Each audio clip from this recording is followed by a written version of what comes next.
sitting in justice, dead in the eye of time. Nobody is losing. Faces merchant change, but your face remains the same.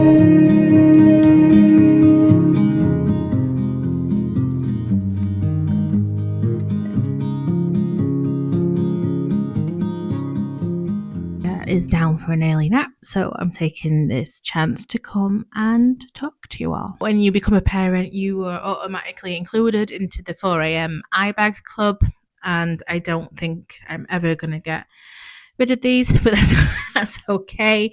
I know it's just a phase in time, and I'll blink and she'll be 13 like my eldest, so treasuring each moment. As someone with a chronic illness, physical activity can sometimes be quite limited.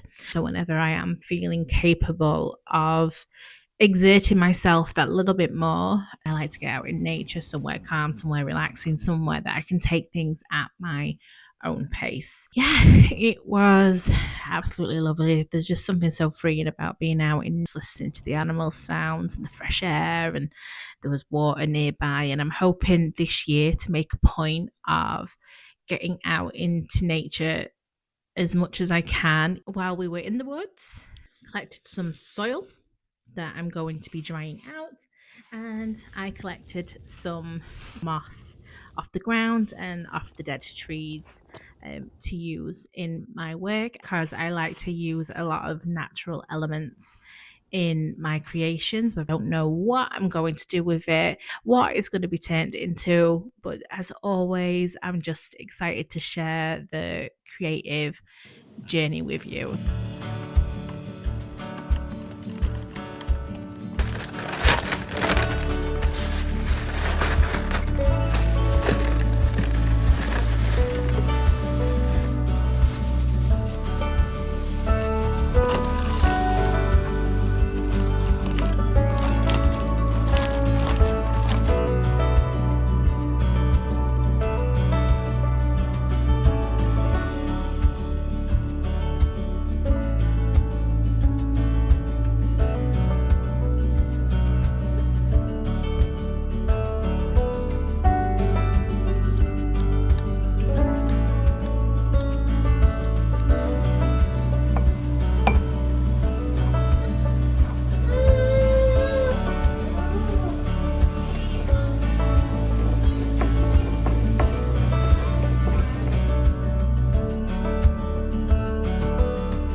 Let me know what you think of the setup for this part of the video. I'm trying to create a dark, cozy, relaxed vibe, just so that it can be a cue for you to go grab your own coffee, your own tea, snacks, anything, blankets, anything that makes you feel relaxed and cozy. I really want you to feel like you sat down having a conversation with a friend. If you haven't, please subscribe. It supports me, it supports this channel, and I just appreciate the community so much. So I don't know if it's because of the month that we're in.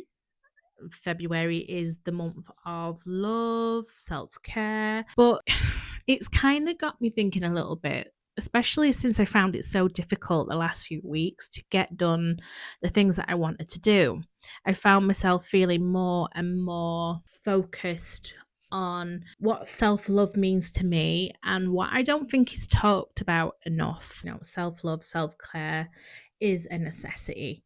Doing those nice things for yourself, going out, having a spa day, getting your hair done, getting your nails done, doing whatever sports it is that you need to do, anything recreational. It doesn't have to be beauty related. For me, self love comes in the form of creativity. I find creativity very therapeutic, and I'm able to navigate a lot of complicated emotions when I am creating, especially for my mental and emotional health, with self esteem, self worth, all those kind of things. And I think what we kind of miss the mark on a lot of the times when we talk about self-care and we talk about self-love, sometimes self-love isn't running a bath, it isn't opening that bar of chocolate, giving yourself a takeaway.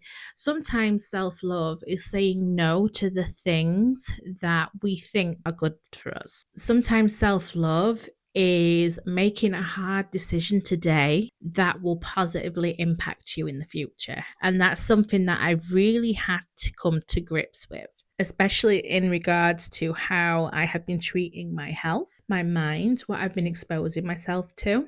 And I've noticed that I've been doing all these things with the pretense that it's self-love. It's hiding behind the mask of self-love and self-care. So sometimes maybe self-love is picking up an apple instead of a chocolate bar, setting a boundary with a friend, taking the time to listen to your own inner dialogue and recognize how you're talking to yourself. It might be getting up and going for a walk when you really don't want to. It might be turning the TV off and reading a book. Maybe it's doing something that scares you rather than avoiding the thing that scares you. We're forgetting that self-care and self-love also comes with hardships. It's not all pamper sessions or nights out or, the fun things. They're part of it. Of course they are. Is it really self-care, or is it just something you believe to be self-care? Because we can get lost in the illusion of it.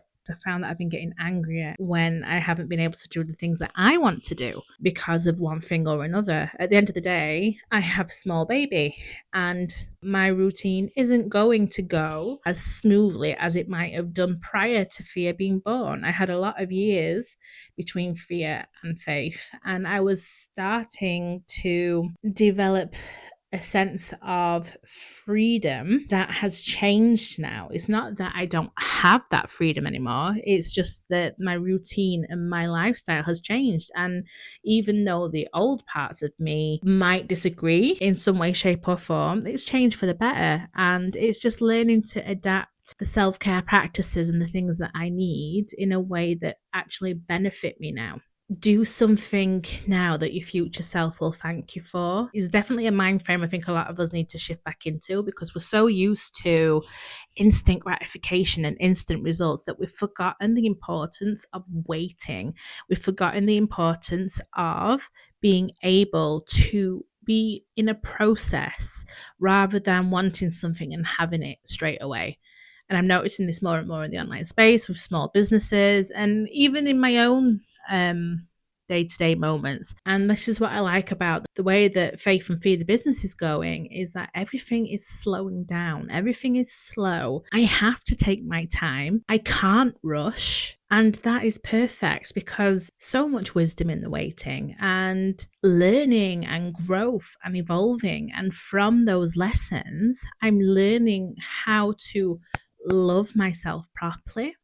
I'm learning how to introduce self-care in a healthy way, not in the way that I think self-care should look like. We need to start really, really reflecting on what self-care is and how self-care and self-love looks for us. This thought process has all come through creating, walking in the forest, blending down moss, making earrings, which by the way look absolutely lovely. I definitely think that I need a blender or something to just make the particles of the moss a little bit smaller, because the pestle and mortar is great, but I really struggle to grind it down, especially with my hands with the fibromyalgia and things like that.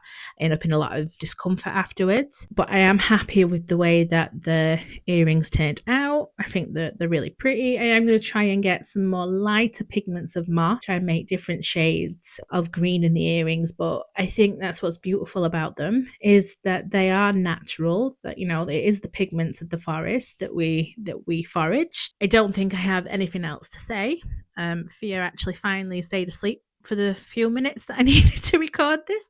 I think the way that it's going is it's every 2 to 3 weeks is when I will manage to get these videos out. So I'd love to hear your thoughts on what you think self-care is and what self-care should look like, or some self-care practices that you've implemented in your daily life. Pop them in the comments below. It might help somebody. You never know who is listening, who's watching, and what impact your words can have. And until we see each other again, be safe, be well, and always remember to embrace your nature.